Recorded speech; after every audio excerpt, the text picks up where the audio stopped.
Have you ever been faced with a decision where your personal interests seem to be in conflict with your loyalty to the city? Where what seems good for you may not be the best for the people of the city? It happens to a lot of us, and it can be very stressful as we struggle with making the best decision. Imagine that a lobbyist or vendor has offered your family tickets to a concert headlined by the latest teenage sensation. Do you take the tickets and make your 13-year-old daughter happy, but potentially feel obligated to the lobbyist or vendor for future favors or contracts? Or do you refuse the tickets but then face an evening of teenage tears when you get home from work? It can feel like you are caught between a rock and a hard place. The good news is that by the end of this brief video, you'll have the tools to confidently make the best choice in these situations. You'll make the right choices for both yourself and for the city, avoid potential disciplinary action, and feel a whole lot better in the process. The first step to avoiding conflicts of interest is to be able to identify one. A conflict of interest can occur anytime we have a financial interest or some other interest, such as a political or social interest, outside our position with the city that could in some way impair our fairness and impartiality on the job. Some examples of a conflict of interest include outside activities like a second job that might in some way interfere with your city job, holding political office where your official duties are in conflict with your work responsibilities, owning stock in a city vendor's business. Also, accepting a valuable gift, such as the concert tickets, from a lobbyist or vendor that does business with the city can create real conflicts of interest, because the next time that lobbyist or vendor has an issue or business with the city, you may have created the appearance that they have received an unfair advantage in exchange for the valuable gift, something that appears unethical to others and damages your reputation.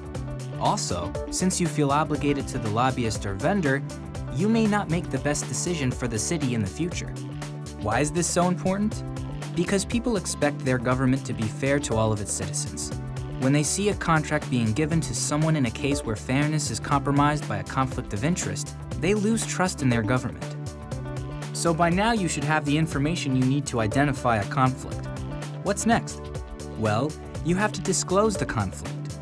Let's say your brother-in-law is a computer vendor and he approaches you about helping him gain a contract with the city. Since you have a personal relationship with your brother-in-law, it is clearly a conflict of interest for you, so you must disclose the conflict to the city according to your local laws.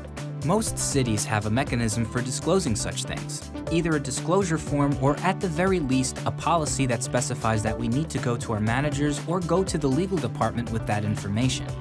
The important point is if we have identified a potential conflict of interest, we need to speak up and reveal it.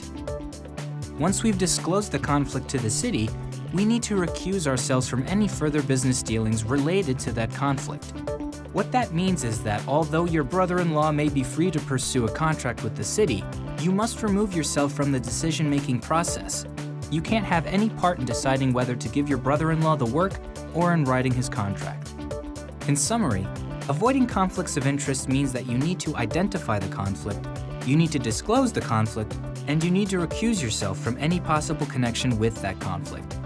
3 simple steps to confidently making the best decision. In the situation involving the concert tickets, it's now probably pretty clear that you have to refuse the tickets. In the short term, it may not make the lobbyist or vendor or your daughter happy, but in the long run, you'll avoid the consequences of violating city laws and policies, and your reputation for ethical business dealings will remain intact among your colleagues. Now, doesn't that make you feel better already?